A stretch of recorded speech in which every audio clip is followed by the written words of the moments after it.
No entiendo para qué has traído tantos libros, Ofelia. Si vamos al campo, al aire libre.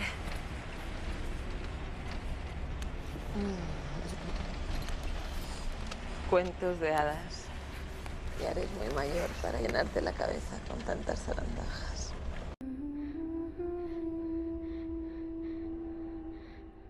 So, in Pan's Labyrinth, the toad represents it represents a number of things. Everything represents about two things, and the toad represents Ophelia's brother because it's sitting in the fig tree, which represents Ophelia's mother, and it's draining the life out of it, which is how Ophelia views her brother, as draining the life out of her mother and killing her. And the toad is also representation of the rich in Spanish society. After the toad scene is the dinner scene with all of the aristocrats, and the toad is rich and it sits in the tree and it sucks up all the resources and it eats, and it's just this big thing of gluttony. And all the other animals that have gone extinct represent the Spanish people, the peasants, the communists, the lower social groups.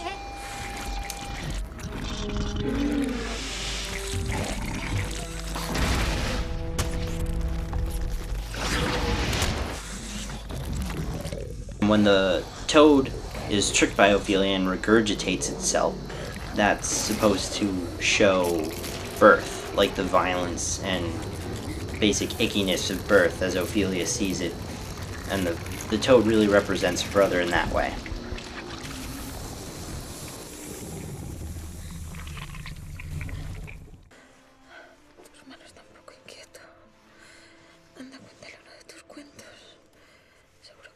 The story of the Flower of Immortality is it's a religious connotation, and the director, Guillermo del Toro, is he was very Catholic at one time, and then he became a lapsed Catholic, and so the Flower of Immortality is supposed to show the flower itself represents Jesus and the promise for eternal life, while the old men, who are philosophizing but never going to go get the flower, represent the people at the time who don't really believe in God and Jesus and all this, but rather say they do in order to maintain social standings.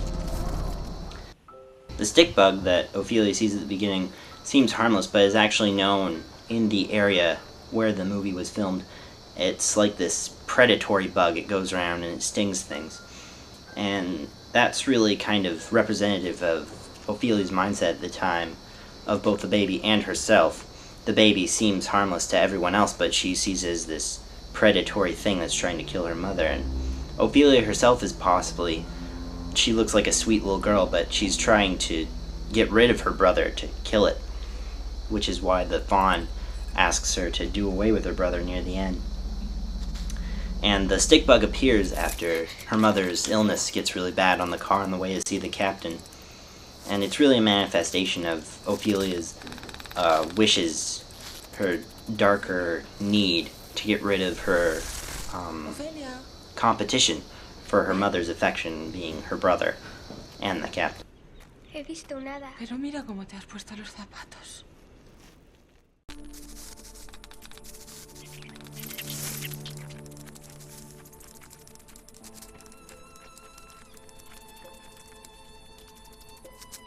Hola. He seguido hasta aquí. ¿Es un hada? Mira.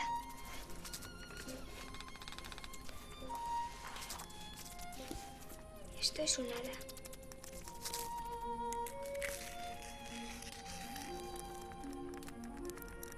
The stick bug morphs into the fairies, which is very interesting because the fairy is a representation of childhood and innocence, while the stick bug itself is a predatory animal.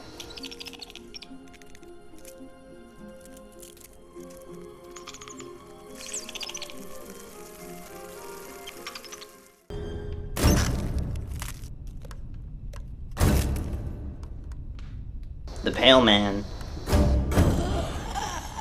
is a representation of the captain and basically the adult world as it devours childhood, as shown by the pale man eating the fairies, which is a representation of childhood.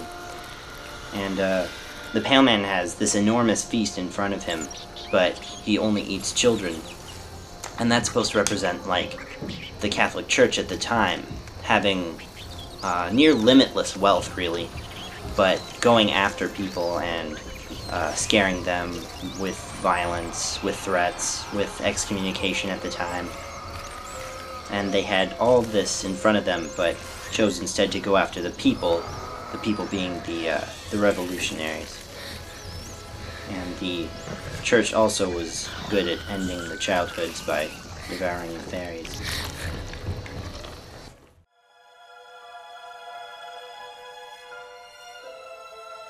Y se dice que la princesa descendió al reino de su padre y que ahí reinó con justicia y bondad por muchos siglos, que fue amada por sus súbditos y que dejó detrás de sí pequeñas huellas de su paso por el mundo, visibles solo para aquel que sepa dónde mirar.